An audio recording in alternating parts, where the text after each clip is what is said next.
Bom, agora eu quero falar um pouco sobre, continuando aqui falando sobre cordas, lembrando que a frequência do enésimo harmônico de uma corda é simplesmente NV sobre 2 vezes o comprimento da corda.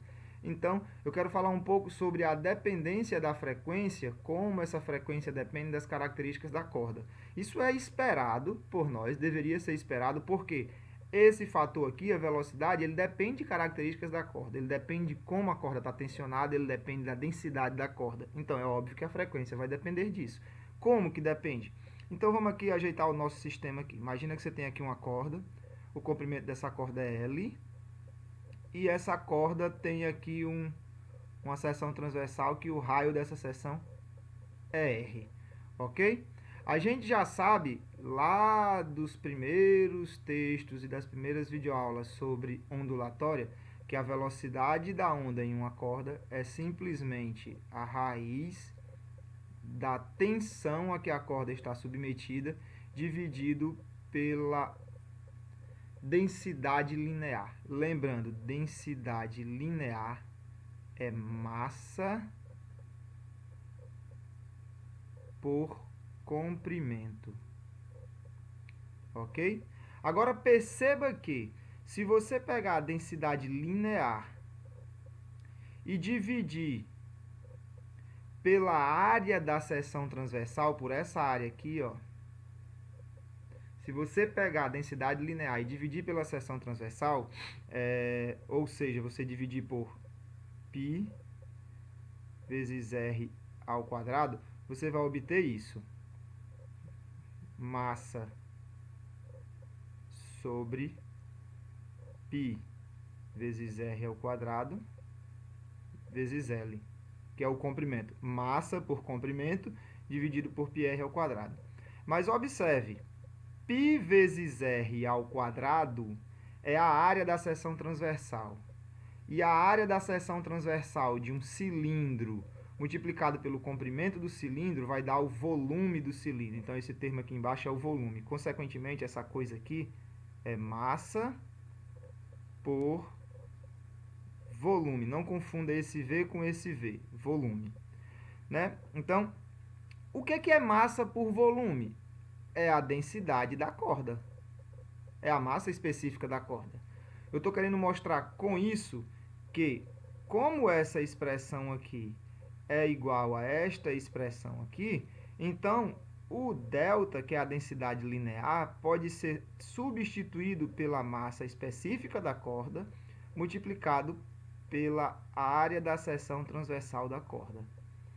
Então, substituindo esse valor para delta aqui na expressão da velocidade, né, ou fazendo o seguinte, pega aqui a equação da frequência, onde eu tenho n sobre 2L multiplicado pela velocidade.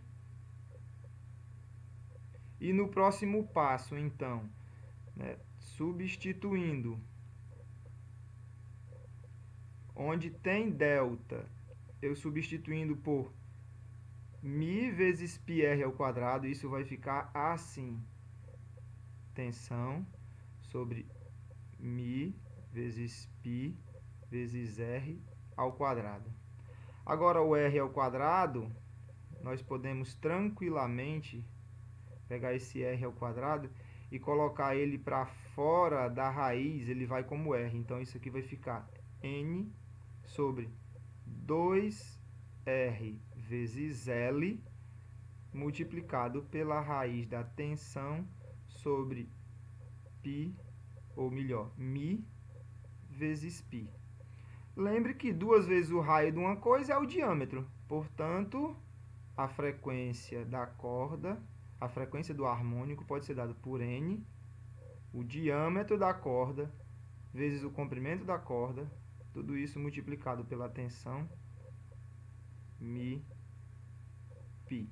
Essa equação fala muito, mas fala muito mesmo, porque ela diz para a gente que a frequência de um modo vibracional de uma determinada corda depende de parâmetros da corda, como por exemplo, calibre da corda. Se a corda for mais grossa, ou seja, se esse D aqui for maior, a corda vai ter uma frequência menor. cordas mais grossas emitem sons mais baixos.